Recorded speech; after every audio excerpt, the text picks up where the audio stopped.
आज जो टॉपिक हम मध्यकालीन भारत के दिल्ली सल्तनत का जो टॉपिक है वो है रजिया सुल्तान। मतलब जो है ये रजिया सुल्तान का टॉपिक हम आज जो है आपके साथ डिस्कस कर रहे हैं। अब देखिए रजिया सुल्तान जो है 1236 से 1240 ईस्वी तक शासन किया।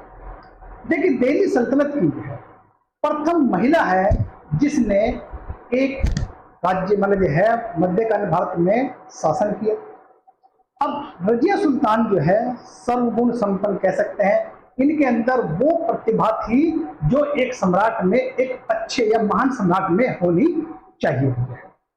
अब देखिए रजिया सुल्तान देखिए जो है इसके पिता थे इल्तुतमिश। इल्तुतमिश को जो है दिल्ली सल्तनत का वास्तविक संस्थापक माना जाता है।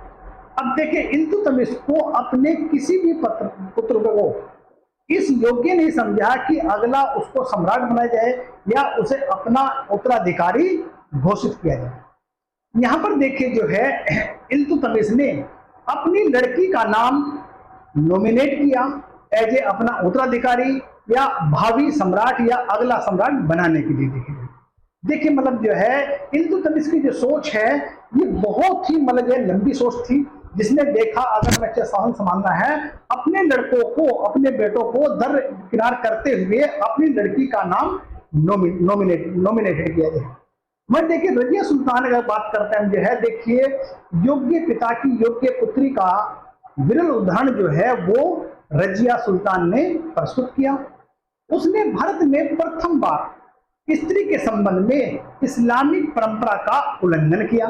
मतलब देखिए इसने जो है जब शासन कर रही थी तो इसने पुरुष वाला वस्त्र धारण किया, तो टोपा पहन के मतलब प्रवेश करती थी, पूरी साज सज्जा के साथ आती थी।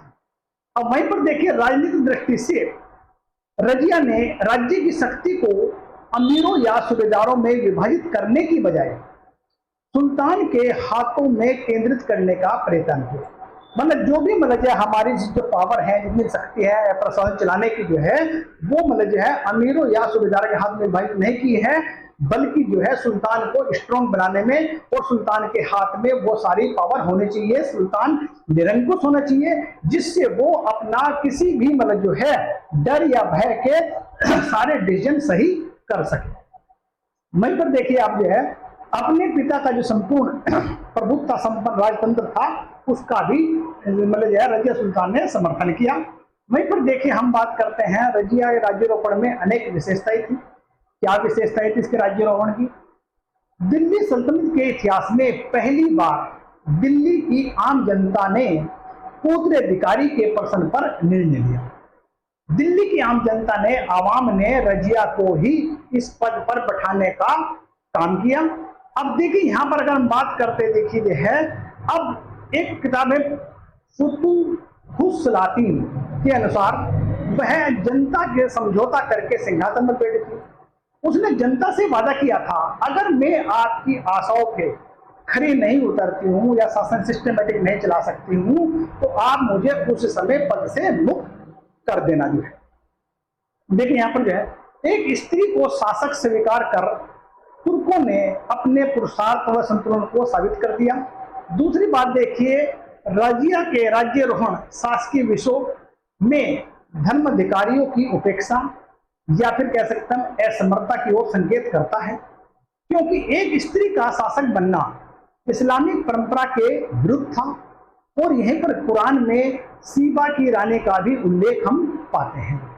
मतलब देखिए इस्लामिक परंपरा में क्या है कि मतलब जो है स्त्री जो है शासन करने के योग्य नहीं है। उसको मतलब कि कोई भी अधिकारी जो है स्त्री के नीचे काम करना पसंद नहीं करता था। इस बात को लेकर रजिया के सुल्तान लेके दरबार में दो गुट बन गए थे, एक गुट इसके पक्ष में था, एक गुट इसके विपक्ष में था। देखिए आप जो है अब यहीं पर देखिए हम बात करते हैं मतलब जो है दिल्ली की सेना और अधिकारियों और जनता ने रजिया का राज्यारोहण किया था। इसलिए तुर्क प्रांतीय सूबेदार और अमीरों ने भी अपने आप को अपमानित महसूस किया। परिणाम स्वरूप रजिया को अपने आरंभिक समय से ही अनेक विद्रोह का सामना करना पड़ा था। अब देखिए जब ये शासक बन जाते हैं उसके बाद इसका कोई आसान रास्ता आसान नहीं था। इसकी दिन प्रतिदिन समस्याएं बढ़ती गई है। फिर भी इन सारी समस्याओं का एक बहादुरी के साथ एक मतलब जो है फेस करती चली गई है। वहीं पर देखिए मतलब जो है रजिया का विरोध जातीय आधार पर हुआ और गैर तुर्कों का एक प्रतिस्पर्धी दल बनकर तुर्क सामंत की शक्ति संतुलित करना चाहती थी, यानी तुर्क सामंतों को नियंत्रण में रखना चाहती थी। बनकर में देखिए आते हैं, इसी कारण भी इसका विरोध हुआ। क्यों?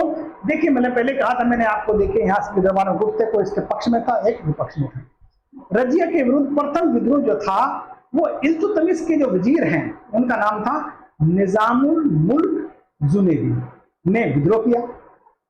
तुर्क सामंत जैसे मलिक अलाउद्दीन जानी, सैफुद्दीन कोची, इजुद्दीन कबीर खां अय्याज और इजुद्दीन मोहम्मद सलारी ने भी उसके साथ दिल्ली की ओर कूच किया। वहीं पर देखिए जो है रजिया ने अपनी चाणक्य नीति या अपनी कूटनीति से इन जितने भी विद्रोहियों को इनका बड़ी बहादुरी से फेस किया, कुछ को अपने पक्ष में मिला लिया या कुछ को मरवा दिया। अब देखिए यहाँ पर जो है इसके अपनी चाणक्य नीति के अंतर्गत देखिए इजुद्दीन सलारी या फिर इजुद्दीन कबीर खां अय्याज को अपनी तरफ मिला लिया और विद्रोही पकड़े गए, जिसे उन्हें वध करवा दिया गया।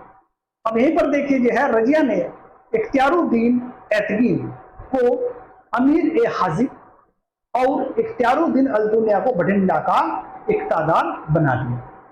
वहीं पर देखिए मतलब है एक मतलब नाम आता है जलालुद्दीन याकूब।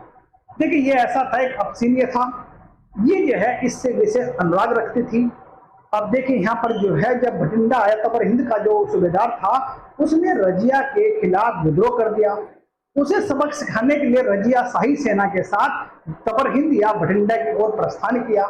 जब यहाँ पर युद्ध हुआ, युद्ध में क्या हुआ कि मतलब जो है जलालुद्दीन याकूब को मार दिया गया और रजिया को बंदी बना लिया गया। अब यहाँ पर देखिए मतलब जो है अब इसकी थोड़ी बातें करते हैं। जब बंदी बना लिया तो फिर रजिया सुल्तान के दिमाग में विचार आया, क्यों ना अगर मान लो से प्रस्ताव भेजा तबर हिंद के जो सूबेदार थे उनका नाम अल्तुनिया था कि क्यों ना हम शादी कर लें। अल्तुनिया ने रजिया शादी कर ली और फिर यहाँ से शाही सेना के वहां सेना के साथ जो है दिल्ली की ओर प्रस्थान किया। जब प्रस्थान कर रहे थे यहाँ पर देखिए रास्ते में ही मतलब जो है इधर से दिल्ली की जो शाही सेना वो भी चल दी। कैथल के पास में दोनों सेना के बीच युद्ध हुआ। अब युद्ध होने से क्या हुआ देखिए यहाँ पर जो है इसमें देखिए यहाँ पर थोड़ा सा इतिहास मौन है, क्योंकि मतलब युद्ध में उसके बाद रजिया कहाँ चली गई, क्या हुआ क्या नहीं है, ये कुछ पता नहीं है। अब देखिए यहाँ पर अगर हम बात करते हैं 1238 की बात करते हैं, 1238 में क्या था, गजनी और बामियान के ख्वारिम शाह के सूबेदार मलिक हसन कार्लूग ने मंगोल के विरुद्ध रजिया से सहायता मांगी। उसने बरम की आय देने का भी वादा किया, परंतु रजिया ने सैनिक सहायता नहीं दी। देखिए इससे पहले इनके पिता रजिया के, उनका नाम इल्तुतमिश के समय में भी मांग बरनी ने मंगोलों के खिलाफ सहायता मांगी थी। मतलब उनका पीछा मांग पड़ने का हलाको करता आ रहा था, उसने भी जो है मना कर दिया था। उसको अच्छी तरह पता था अगर मैं इसको सहायता दी तो मेरा साम्राज्य नष्ट हो जाएगा। अब देखिए यहाँ पर देखिए रजिया के शासन की बागडोर पूर्ण रूप से अपने हाथों में लेने का निश्चय किया। अब रजिया ने कहा कि पूरा शासन अपने हाथ में लेगी और वहीं पर देखिए चालीसा के दल जो है के खिलाफ षड्यंत्र करने लगे थे। मतलब देखिए ये तुर्क के चालीसा जो इल्तुतमिश ने अपने विश्वसनीय सेनापति या व्यक्तियों का एक दल बनाया था। तुर्क के 40 व्यक्ति थे, जिसमें बलबन भी एक मेंबर था उसका जो है। अब इन्होंने क्या किया, रजिया के खिलाफ 40 ने षड्यंत्र करना शुरू कर दिया या लग गए। इनका नेता जो था मतलब चालीसा का अमीर ए हाजिब इख्तियारुद्दीन एतगीन था। अब यहाँ पर कबीर खां अय्याज अल्तुनिया भी इस षड्यंत्र में शामिल थे। अब यहीं पर देखिए हम बात करते हैं अमीर और मलिकों ने भी एक गुप्त षड्यंत्र चलाया, यानी किसके खिलाफ, रजिया के खिलाफ, जिसका उद्देश्य केवल रजिया को गद्दी से उतारना ही नहीं था, बल्कि भावी सुल्तान को सैनिक रूप से सदा के लिए शक्तिहीन कर बना देना था। मतलब अब यहां पर देखिए 1240 की अगर बात करते हैं, 1240 में लाहौर के सूबेदार कबीर खां अय्याज ने विद्रोह कर दिया और रजिया ने उसे पर आक्रमण कर दिया। चिनाब नदी तक पीछा किया और रजिया के समक्ष उसने समर्पण कर दिया था। उसके बाद देखिए बठिंडा के जो है इक्तादार अल्तुनिया ने विद्रोह कर दिया था। तो मैं बताया आपको जो है जब विद्रोह कर दिया उस सबक सिखाने के लिए शाही सेना के साथ जो है ये अपना जो है बठिंडा की ओर प्रस्थान किया।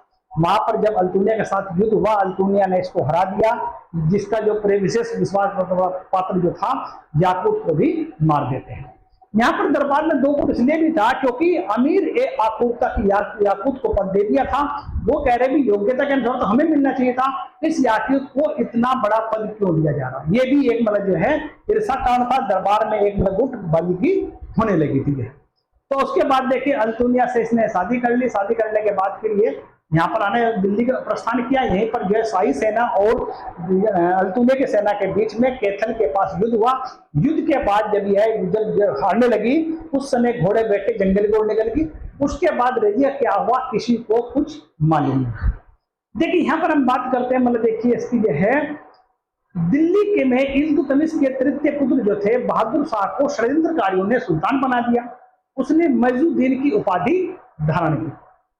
एक नया पद सर्जित किया जिसका नाम था नायब ए ममलिकात। इस पद पर एतगीन नियुक्त हुआ। देखिए एक तरफ देखिए पूरे शासन की जो पावर है वो नायब ए ममलिकात में होते हैं। जब राजा अयोग्य होता था या फिर अल्पवयस्क होता था, उस सारी पावर का जो शासन जो करता था, जिस पद पे होता था नायब ए ममलिकात पे होता था, वही सारे डिसीजन लेता था। अधिकतर देखिए हमारे दिल से में गवाह है जो इस पद पर आया वो अक्सर अगला शासक वही बना है। अब देखिए यहाँ पर देखिए हम बात करते हैं, देखिए अब जो है अब विद्रोहियों को सफलता मतलब बता दी मैंने आपको जो है अल्तुनिया की बात करते हैं मतलब ये। उसके बाद देखिए हमारे पास मिनहाज एक इतिहासकार हुए हैं।